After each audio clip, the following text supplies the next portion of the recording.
Dando continuidade à exposição na carta de Paulo aos Coríntios, primeira carta de Paulo aos Coríntios, irmãos, capítulo 13.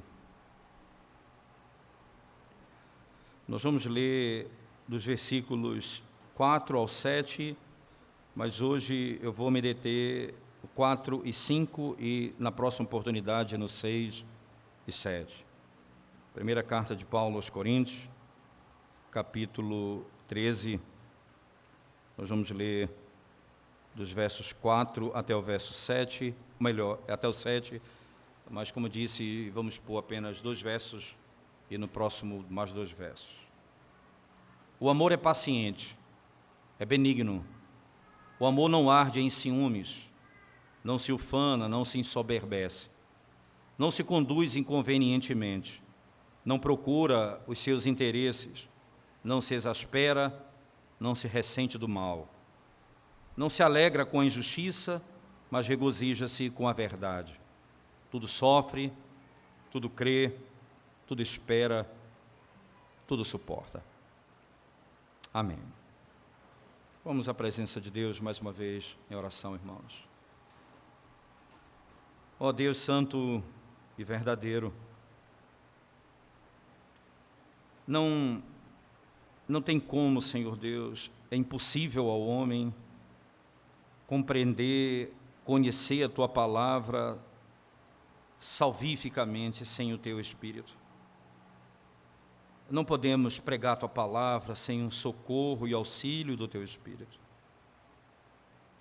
Então, Senhor, atende a nossa oração, fala ao nosso coração pelo poder do Teu Espírito. É a nossa oração. Em nome de Jesus. Amém. Nós temos, irmãos, nessa sessão do verso 4 ao 7, uma maneira clara de Paulo descrever o amor. Nós vimos que do versos 1 ao 3, Paulo trata acerca da prioridade do amor, antecedendo a qualquer ação. O amor antecede qualquer uma. Não adianta você fazer qualquer coisa para Deus, se não tiver amor, nada disso tem valor. Agora, Paulo vai elaborar em cima da descrição do amor. Então, aqui não é um conceito, o amor é isso, o amor é aquilo. Não é isso que Paulo está dizendo, até porque Paulo vai mostrar como o amor opera. Lembra que no domingo anterior nós começamos a expor essa sessão, mas nos detemos na distinção entre amor, fé e esperança.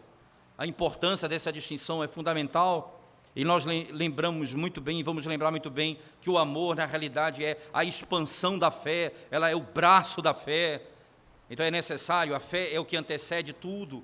Sem fé eu não posso me apegar a Cristo, sem fé eu não posso receber os benefícios do Evangelho. Então, somente pela fé vem o amor. Me parece tão claro que Paulo, escrevendo na primeira carta dele a Timóteo, eu queria que você prestasse bem atenção nesse texto comigo, capítulo 1, verso 5, primeira carta de Paulo a Timóteo, capítulo 1, verso 5, Paulo diz assim, irmãos, veja bem as palavras do apóstolo. Ora, o intuito da presente admoestação, diz Paulo, visa ao amor. E aí veja a declaração, visa ao amor que procede de coração puro e de consciência boa e de fé sem hipocrisia. Veja, o amor procede da fé. Em última instância, o amor, segundo Paulo, procede da fé. E quando você olha para o texto sagrado e percebe com clareza que Paulo, aqui, ele não está expondo o amor como sendo o primeiro dos benefícios que o indivíduo recebe, até porque é bom lembrar, irmãos, que dentro das religiões, e principalmente dentro do catolicismo, o amor é tido até como algo natural, e a Bíblia nos ensina com todas as letras que é impossível amar, porque nós amamos, tendo em vista que Ele nos amou primeiro. Então, o nosso amor para com Deus e para com o próximo, biblicamente, só é possível na medida em que nós fomos amados por Ele. Não existe outra possibilidade quanto a isso.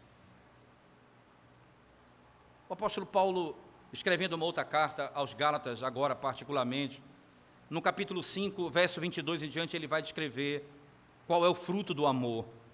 E ele diz, qual é o fruto do Espírito? E ele começa, amor, o primeiro fruto, amor. Aí depois ele fala alegria, paz, paciência, ele vai lidando um por um. Mas o fruto do Espírito, veja, o amor é fruto de. O amor é o produto de alguma coisa. Na linguagem do próprio apóstolo Paulo. Então, quando a palavra amor aparece no texto sagrado, nesse contexto, irmãos, é necessário que Paulo está dizendo lá em Gálatas, ele é fruto do Espírito. O amor é fruto do Espírito. Qual o primeiro fruto de Deus? Qual é o primeiro fruto, irmãos? O fruto de Deus, primeiro, aquele que opera em nós, é a fé.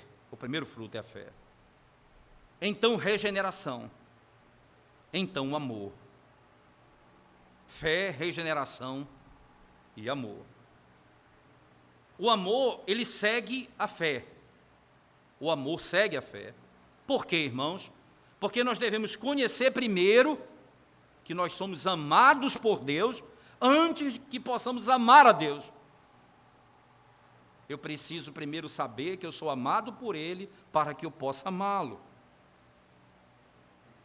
E se você olhar para a carta de Paulo aqui aos Coríntios, você vai ver que no verso 4 ao 7, toda a descrição dele é um verbo, são vários verbos, até um verbo que não aparece em nenhum lugar, só aqui, que é o ser bondoso.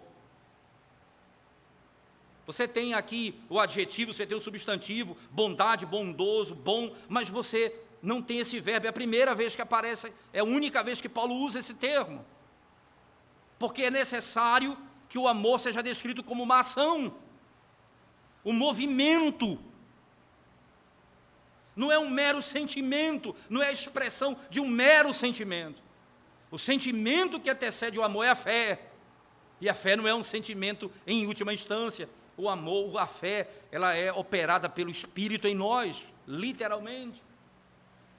Mas é algo interno, sem dúvida alguma. O amor segue a fé, porque nós devemos conhecer primeiro, para então, precisamos conhecer que nós somos amados para então amar a Deus. O amor segue a regeneração, porque até, irmãos, que a vontade e a afeição seja mudada, não há lugar para o amor. Até que a afeição e a vontade sejam mudadas, não há espaço para o amor. É necessário que haja regeneração para que eu possa amar como a Escritura me ensina a amar. O amor mencionado é o amor para com Deus, mas na carta de Paulo aos Coríntios ele se refere a amor ao próximo, literalmente. Mas nós amamos, veja que a lei se resume a amar a Deus acima de todas as coisas e ao próximo como a nós mesmos. O amor de Deus é uma santa afeição, no qual nós amamos a Deus em Cristo. Então, quais são... E aí, um puritano chamado William Perkins, ele vai dizer, existem 3 sinais especiais onde isso é discernido, onde esse amor pela fé e pela regeneração é discernido. Primeiro, como é que eu sei que eu amo verdadeiramente a Deus como fruto da fé e da regeneração? Primeiro, um desejo de comunhão com Deus e Cristo e o Espírito Santo. Um desejo de comunhão com Deus, o Espírito Santo, Deus, Cristo e o Espírito Santo. E por isso, diz ele, deve ser feito com o uso da palavra e oração. a palavra e a oração, o desejo de comunhão com a Trindade, e isso por meio da palavra e da oração, diz ele. E ele vai dizer assim, porque na palavra Deus fala conosco e na oração nós falamos com Ele. Segundo aspecto que ele descreve, o amor à palavra de Deus acima de todos os tesouros terrenos. É a única maneira que eu tenho de colocar toda a minha vontade subjugada e desejar a vontade de Deus acima de todas as coisas. É a única forma.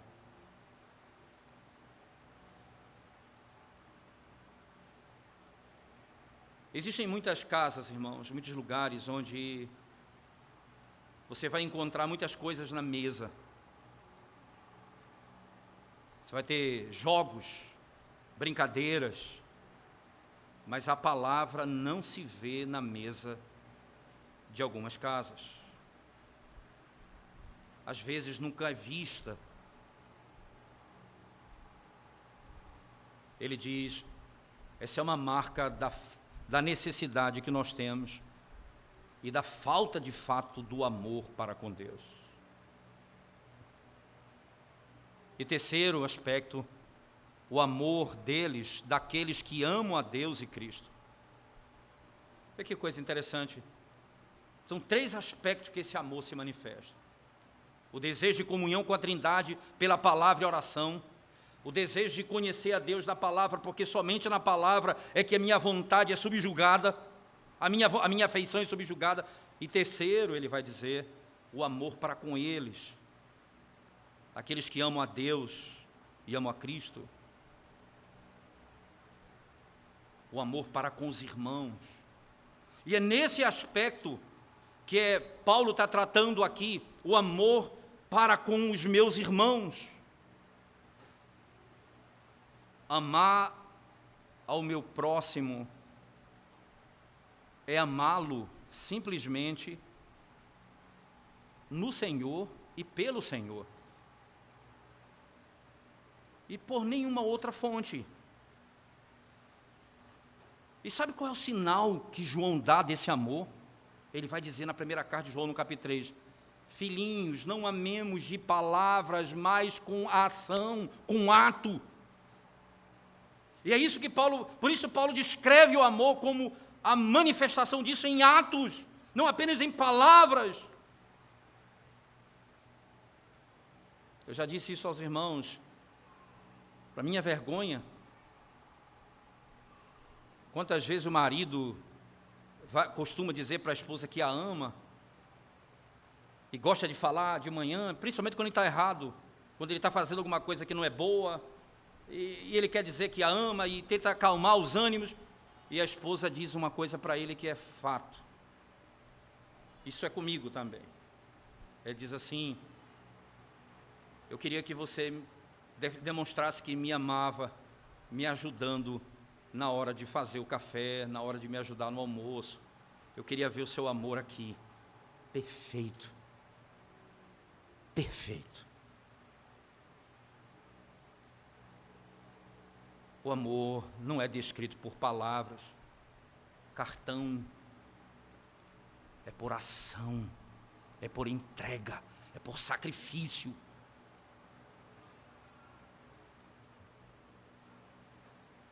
O que a Escritura está nos ordenando aqui? Lembre-se disso, irmãos. O sinal desse amor não é em palavras, mas em obras. Amar, então, é fazer o bem. Só que agora Paulo vai dizer, é fazer o bem àquele que te faz mal, é aquele que abusa de você. Agora o amor se revela. E a ponto de Paulo dizer,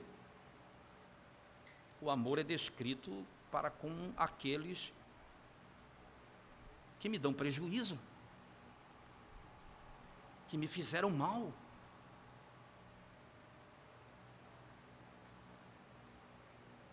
Não pode ser natural se me é ordenado fazer aquilo que é antinatural, porque é natural não amar aquele que me odeia, é natural não amar aquele que me quer fazer mal. Não pode ser natural. Por isso, irmãos, quando adentramos o texto de Paulo aos Coríntios, não pense em hipótese alguma que o apóstolo Paulo aqui está me ensinando receita de bolo sobre amor. Lembre daqueles cartõezinhos, amar é. E aí vem, o amor é, amar é. Paulo está dizendo, o amor opera, o amor faz, o amor age, o amor se expande. É por isso que ele precisa seguir a fé e a regeneração. É por isso que ele precisa seguir a fé e a regeneração. Fora disso, é impossível. Então, olhe de volta para o nosso texto e veja como começa a expressão: o amor é paciente, é benigno, o amor não arde em ciúmes, não se ufana, não se ensoberbece, não se conduz inconvenientemente, não procura os seus interesses, não se exaspera, não se ressente do mal. Charles Hodge, irmãos, comentando esse texto, começa dizendo assim: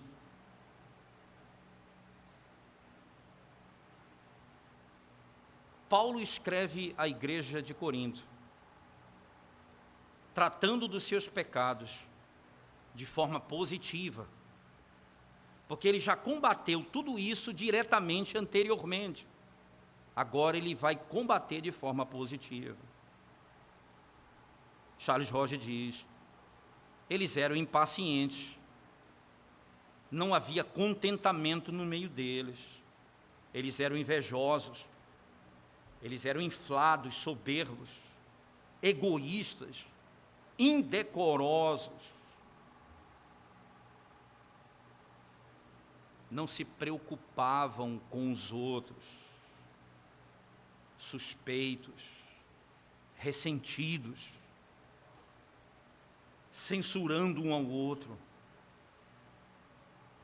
Então, diz Charles Hodge, Paulo vai agora personificar o amor e colocá-lo diante deles e enumerar as graças, não na ordem lógica, diz ele, mas com um contraste diante das deformidades do caráter daqueles que habitavam a igreja de Corinto. Não é uma ordem lógica, mas ele está tratando acerca dos pecados da igreja, e agora ele está olhando para a igreja mais uma vez, dizendo: é por isso que vocês vivem dessa maneira, porque não há amor, o que vocês fazem não é movido pelo amor, e quando vocês fazem para si mesmos. É por isso que vocês dividem a igreja. Um diz que é de Paulo, outro é de Pedro, outro é de Apolo, outro é de Cristo. É por isso que vocês se divorciam por qualquer motivo. É por isso que vocês levam um indivíduo para o tribunal. É por isso que vocês fazem mal um ao outro. É por isso que a igreja está dividida. Porque as motivações de vocês não são corretas.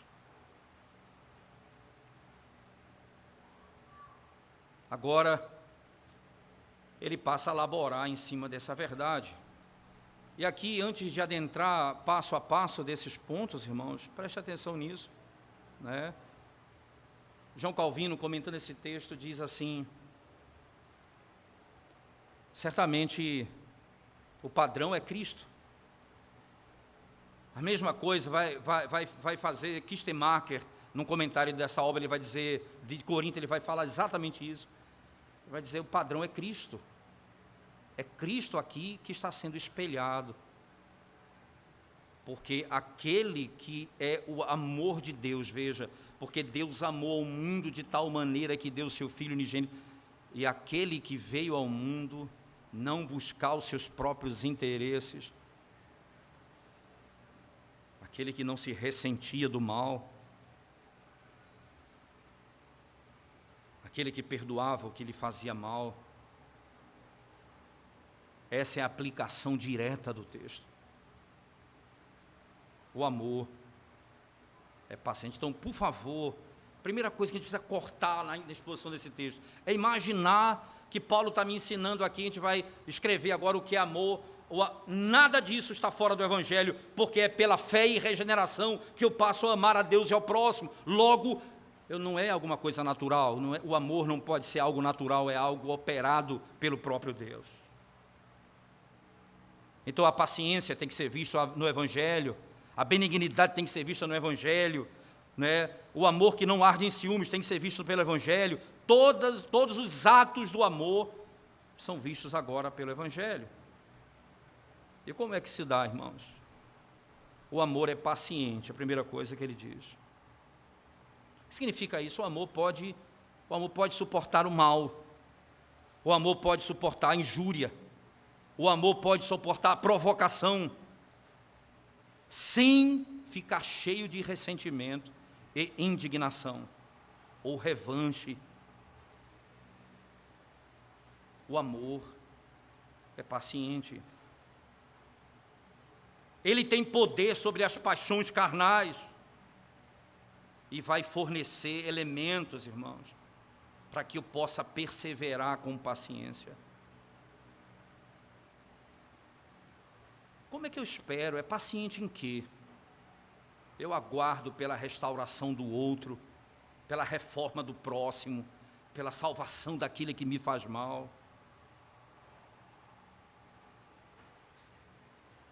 Porque o primeiro ato nosso é nos enchermos de ressentimento por causa da conduta do que fez mal a mim.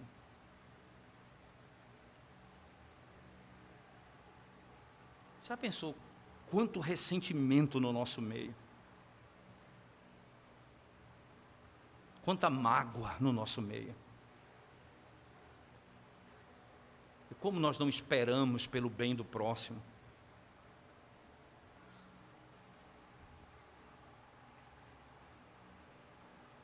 Como nós não esperamos pelo bem do próximo?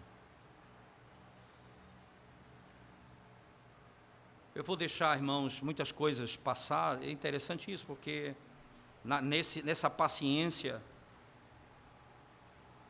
eu vou esperar com muita paciência até ver os efeitos dessa paciência naquele que eu amo. O meu irmão, eu vou esperar com paciência até ver os efeitos da paciência dele. Segundo aspecto interessante que ele diz no texto, ele é benigno. A lei da bondade está em seus lábios. O coração, irmãos, o coração desse, veja bem, ele é literalmente grande e a mão está aberta. Está pronto para mostrar favor, está pronto para fazer o bem. Sempre procura um meio de ser útil. Ela não apenas faz o bem quando a oportunidade aparece, mas ela cava a oportunidade, ela cria a oportunidade de fazer o bem. Ela é paciente diante das injúrias e apto e inclinado para fazer tudo o que está ao seu alcance pelo bem do outro. Tudo que está ao seu alcance. Você não pode fazer aquilo que não é do seu ofício, que está longe de você, mas tudo que está dentro do seu ofício, você vai fazer. É por isso que, na sequência, ele descreve o amor não arde em ciúmes. Matthew Henry vai dizer, essas são as duas visões gerais que acabamos de ver, que é o amor é paciente e benigno. E logo em seguida ele coloca, aqui nós vamos ver como em dois aspectos isso tudo é reduzido. Primeiro, ele vai dizer, o amor não arde em ciúmes, e depois, não se ufana. Não arde em ciúmes. O que isso significa, irmãos? Não sofre com o bem dos outros, nem se angustia pelo sucesso do próximo. E ele vai procurar honrar o indivíduo em qualquer situação que ele se encontre. Se nós amamos o nosso próximo, nós devemos estar distante de todas as formas de termos inveja do seu bem-estar, ou mesmo ficarmos angustiados com o bem que ele tem recebido. Nós deveríamos nos alegrar com isso, me alegrar com a santificação, me alegrar com o bem que Deus tem dado a ele.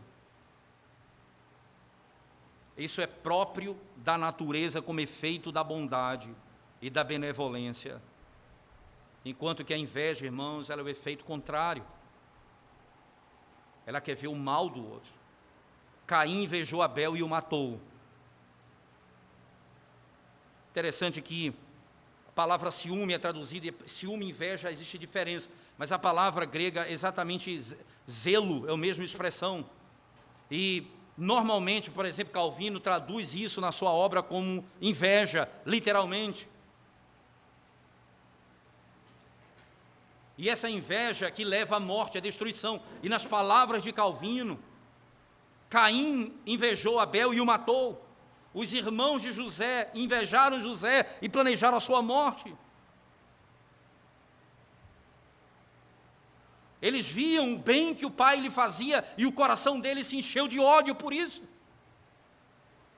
Lembra que em Corinto eles têm um problema grave com os dons, porque eles invejavam os dons uns dos outros e queriam dons que não eram os maiores ou os melhores, e queriam dar glória àqueles que não tinham a glória necessária,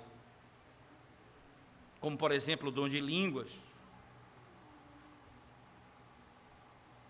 A prosperidade, irmãos, daqueles que estão conosco nunca deveria nos entristecer.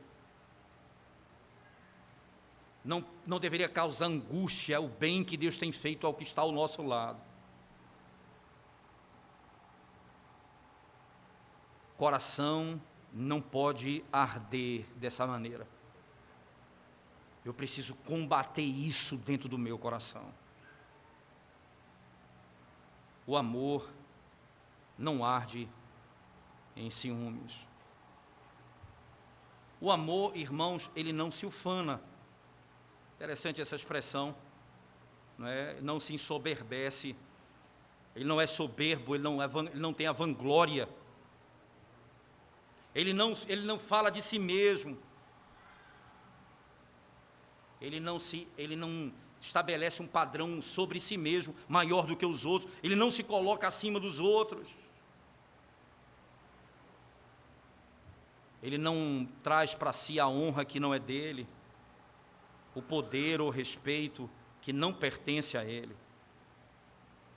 Ele não é insolente, ele não está pronto para desprezar os outros ou diminuir os outros. Qualquer coisa que alguém faça de bom, rapidamente você tenta diminuí-lo ou desprezá-lo, tratá-lo com desrespeito, desmerecer a conquista do outro.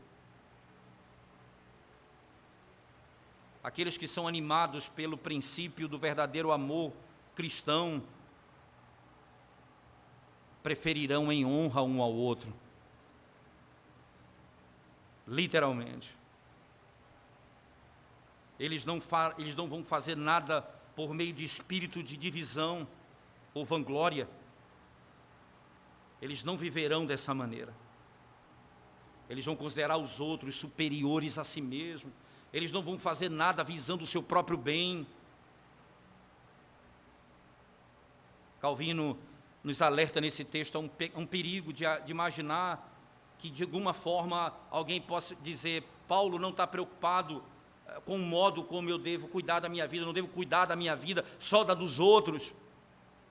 Calvino diz: não é isso que está sendo dito. Eu preciso cuidar da minha vida, preciso cuidar dos meus interesses, eu preciso cuidar da minha casa. O ponto é, eu não posso fazer o cuidado daquilo que é meu acima acima do que é do outro, passar por cima do que é do outro, destruir o outro, pensando em mim mesmo, passar por cima do outro. Eu preciso cuidar do que é meu na medida em que eu não venha destruir o próximo, fazer mal ao outro, em hipótese alguma. O verdadeiro amor vai nos dar a verdadeira estima pelo nosso irmão, e vai fazer com que nós o tenhamos em alta conta. Interessante porque isso vai evitar, irmãos, grandemente a arrogância no nosso meio se agirmos assim. Eu preciso ter o meu irmão em alta conta, considerá-lo superior a mim mesmo. Como eu posso considerar alguém superior a mim mesmo?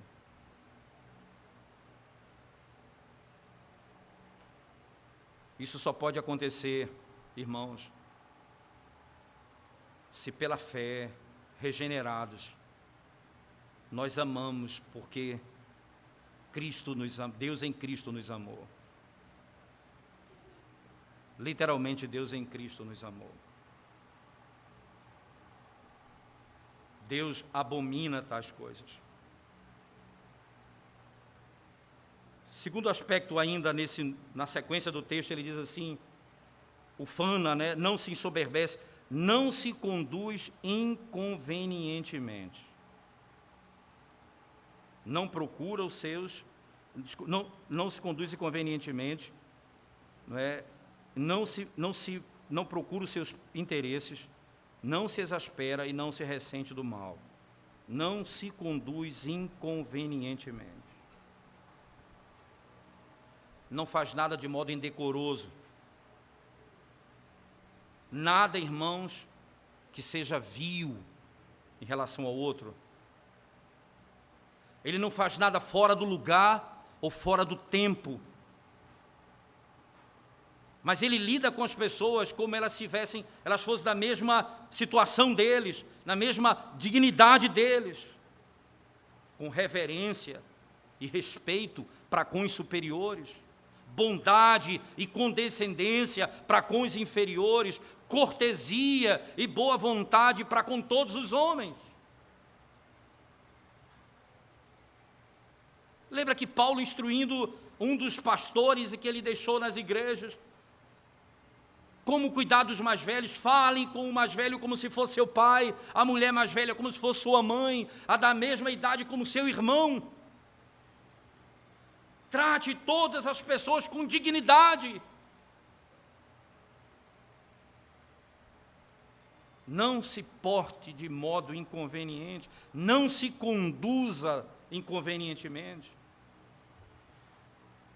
Não é simplesmente, irmãos, por quebrar a ordem, ou confundir o papel de cada um, ou trazer alguém para um nível que é meu. Mas não é simplesmente uma regra dizer, é questão de humanidade. Não, a questão é simples. Deus fez distinção entre homens, colocou pessoas em lugares mais altos que os outros. Deus colocou pessoas em lugares superiores. E cada um cuida do seu próprio negócio, sem se considerar por si só inconvenientemente em relação ao outro.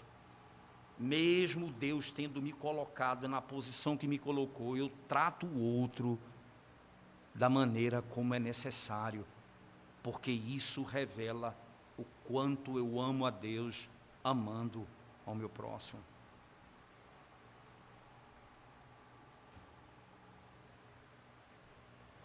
O amor não fará nada, irmãos, não fará nada que vá censurar, desprezar os outros de modo desrespeitoso. Eu vou tratar todas as pessoas, independente da posição que Deus me colocou, segundo a dignidade do amor que me foi concedido, respeitando cada um na sua posição. cada um na sua posição. O amor, ele é inimigo do egoísmo, porque ele não procura os seus próprios interesses. O amor, ele é de fato inimigo do egoísmo. Ele não busca o que é propriamente seu. Ele não busca o seu próprio louvor, não busca a sua própria honra, não busca o seu próprio lucro ou prazer. De verdade, o egoísmo, irmãos, de uma certa forma, é natural para com todos os homens. Está de acordo com a constituição do homem que foi criado depois da queda. Mas aqueles que foram lavados pelo sangue do Cordeiro, eles vão medir o amor para com o outro segundo a medida do amor de Deus para com eles. Nós devemos amar a nós mesmos, nós devemos amar ao próximo como a nós mesmos. Devemos amar a Deus acima de todas as coisas e ao próximo como a nós mesmos. O amor não destrói o meu eu. O amor não diz que o homem que ama, ele nunca deve se importar com aquilo que é seu. Mas ele deve se importar não apenas primariamente com o que é seu. Preste atenção nisso. Não procura os seus próprios interesses. O que é que está na nossa natureza, irmãos? Nós vivemos para cuidar dos nossos próprios interesses. O que é que o Evangelho vai arrancar? Ele vai arrancar esse princípio que está na alma de todo homem. O amor nunca busca o seu próprio interesse para ferir os outros ou para negligenciar o bem dos outros. Se nós negligenciamos o próximo, nós cuidamos dos nossos interesses não como quem ama, mas como quem não conhece o Evangelho. Eu deveria preferir o bem-estar, a vantagem do próximo. Eu deveria preferir o bem-estar da comunidade, do povo. Eu deveria preferir ao bem-estar civil, eclesiástico. Eu deveria preferir sempre alguma coisa além de mim. Eu busco os meus interesses, mas se o meu interesse ele não é o bem de todos, eu vou abominar o meu interesse pelo dos outros.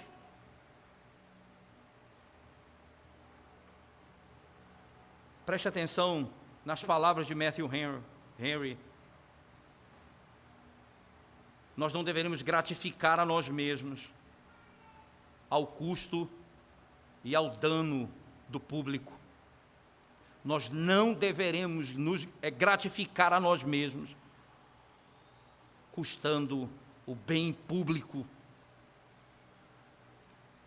Então você olha, literalmente, irmãos, para os governos, e que buscam literalmente os seus próprios interesses. Eles ganham, eles lutam para serem eleitos para os seus próprios interesses, para enriquecimento pessoal. Mas o amor, que é fruto do Evangelho, ele vai produzir o melhor marido, o melhor pai, o melhor presbítero, o melhor governo, que não busca o seu próprio interesse como ponto final de caminhada.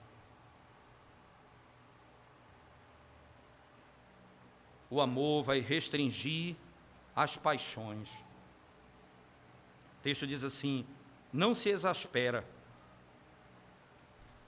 Ele vai ter o seu temperamento adoçado, o seu temperamento aliviado, a sua mente quebrantada. Ele não vai manter uma paixão permanente de modo errado. O amor não se exaspera. onde o fogo do amor bíblico é mantido, onde o fogo do amor bíblico é mantido, as chamas da ira não serão facilmente, irmãos, veja só, elas não serão facilmente destruídas, e elas não se manterão por muito tempo. Onde o fogo do amor é mantido, as chamas da ira, o ódio, a raiva que você tem, o destempero que você tem, ele logo sofre equilíbrio, ele logo é ajustado por causa do amor. A chama do amor quebranta o destempero do homem. A sua raiva não se mantém por muito tempo. É estranho quando você vê alguém com ódio contínuo por muito tempo, uma maldade por muito tempo. É natural que isso ainda venha no nosso coração, mas o amor de Deus, ele é aquele que quebra, que dá equilíbrio, que refreia as paixões. Esse amor vai confinar as paixões aos seus limites. Não vão extrapolar os limites do que é justo, nem no grau de duração. Aquele que ama vai manter o padrão da sua caminhada, a sua revolta, dentro de um equilíbrio. A ira não pode repousar onde o amor reina. A ira vai ter vida difícil onde o amor reina. É difícil estar irado, irmãos, com aquele que nós amamos. É fácil jogarmos fora o ressentimento e nos reconciliarmos com aquele que nós amamos. Literalmente. O amor não se exaspera. Ele não foge os seus limites. Ele não permite que as paixões se avultem. Ela mantém um padrão. Ela apaga a nossa ira. E no último ponto do verso 5 ele diz: não se ressente do mal. Ele não alimenta a malícia, irmãos. Ele não dá espaço para vingança. Não é rápido, não é logo. Ele não é inclinado para fazer o mal ao outro. Ele não suspeita do mal dos outros. O verdadeiro amor não é apto para ter inveja e andar suspeitando. O verdadeiro amor, ele esconde as faltas que aparecem e coloca um véu sobre elas. O verdadeiro amor não vive caçando e buscando aquilo que está escondido para poder trazer à tona. Ele nunca vai se esforçar para trazer suspeição, sem provas, mas ele vai estar inclinado a esconder e desacreditar nas evidências contra a pessoa que ele ama. O amor não vai dar uma opinião maligna sobre o outro. E se ele fizer, sendo obrigado a fazê-lo, falará isso em relutância, falará isso com dificuldade, não terá alegria no fazê-lo. Ele não tem prazer em destruir a memória do outro, nem mesmo o bom nome do outro.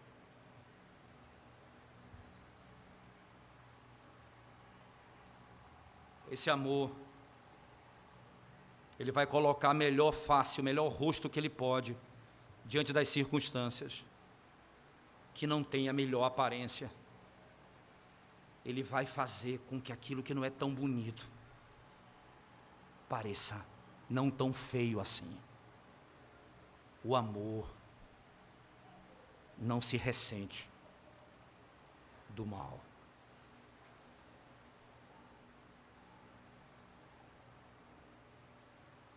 Onde tudo isso se aprende?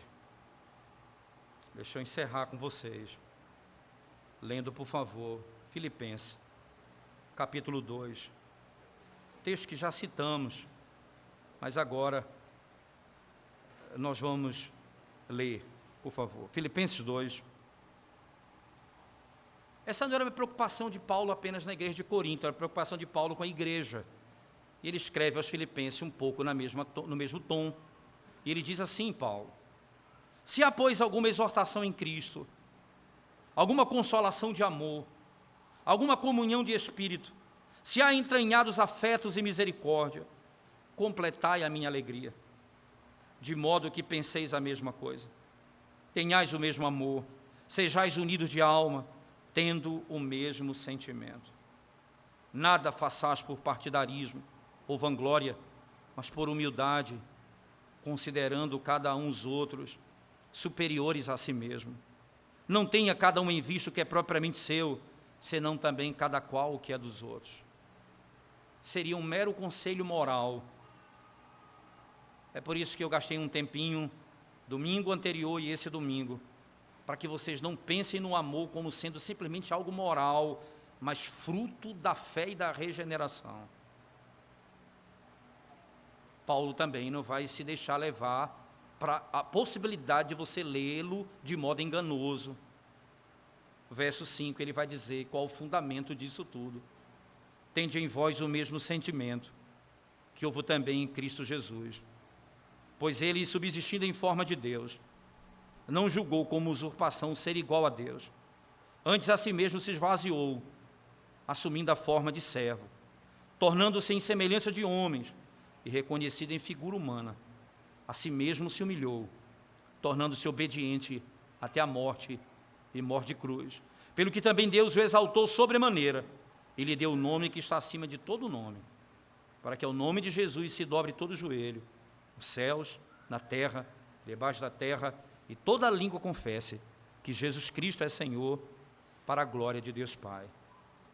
Tende em vós o mesmo sentimento que houve em Cristo Jesus, que sendo Deus, não por usurpação, mas por natureza, ele é Deus por natureza, ele não tomou a divindade para si, ele é Deus por natureza, ele não é Deus por usurpação, mas sendo igual ao Pai, ele se fez servo, ele se fez menor. Isso é a expressão do amor para com aqueles que foram, aquele povo que foi amado antes da fundação do mundo. E ele se fez menor, servo, obediente até a morte e morte de cruz. Agora, ele me diz o caminho da exaltação. Recebeu o nome que está acima de todo o nome. O caminho da glória é o caminho da cruz, que é a maior expressão do amor de Deus para com seu povo.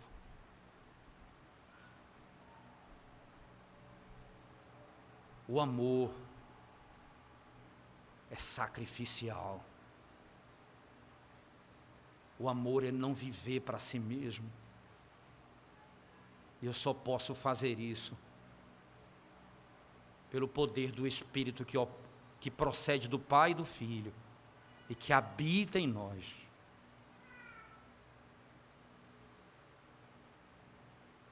Nos dando o mesmo sentimento que o Senhor da glória teve, se fazendo servo, sendo Deus.